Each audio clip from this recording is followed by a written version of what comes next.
How you going, guys? Quick video today on how you can update your G Series Vhedia head unit. So the firmware looks quite similar to our M Series, but it is different. So if you're not sure whether you've got the right one, please reach out to us with a photo of your home screen. But basically, on our website, vhedia.com.au, you've got a downloads tab. And here you see all the different downloads for our different series. So the G Series isn't on here at the time of filming this video, but it will be once we've started selling the G Series and you'll actually need this video. So just look for it there. And then basically you'll just scroll down a bit and the actual download button is here. So you click that and you'll start downloading and you should get a folder.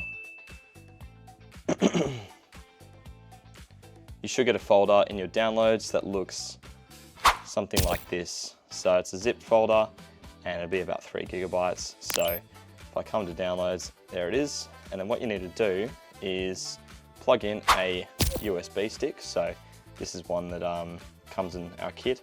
You might get a slightly different looking one, or if you don't have one at all, then if you use any 8 gigabyte USB or above, it will work for the install. So plug it into your computer. As you can see, it pops up here, and I've already plugged this one into a head unit, so it's added all of these folders here, but I can delete those for now. And one important step here is to make sure if you go into the USB, so I right click it here and click format. As you can see, it says capacity is 7.5 gigabytes. File system, make sure it's FAT32 or the update will likely not work, and then hit start, and then that should empty the USB. So don't use a USB that you have valuable stuff on because it will delete it all. And then all you need to do is from your downloads, click and drag the update file, as you can see here.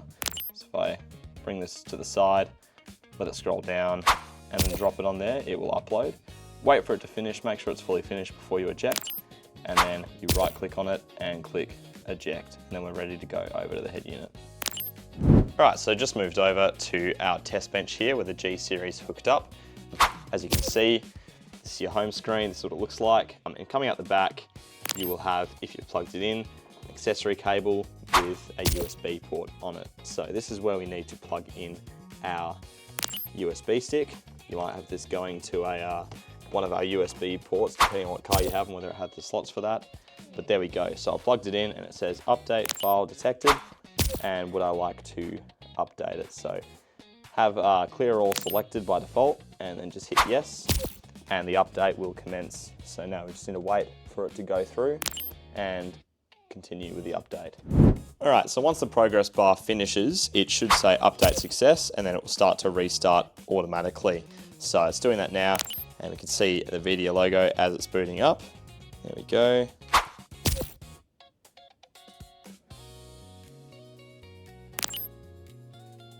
This will be a longer boot on the first time. And here we go, it should start up the firmware for the first time. We'll do a reset as well. Final reboot. This is where it's wiping the old data from the original firmware.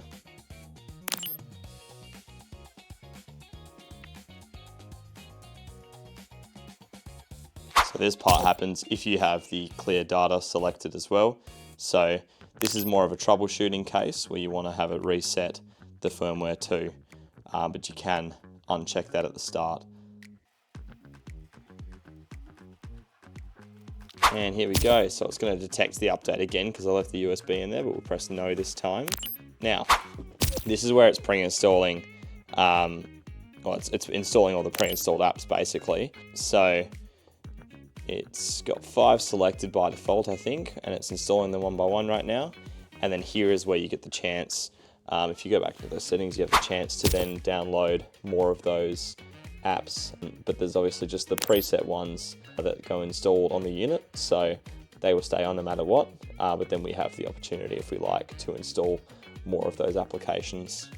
So if you saw any apps on there that you wanted to have included again, go into this APK installer app here in the app library, and this is where, while we've got that plugged in, we can go ahead and tap any of these. If they are not showing up on the unit, you can tap any of them, and then you can hit install.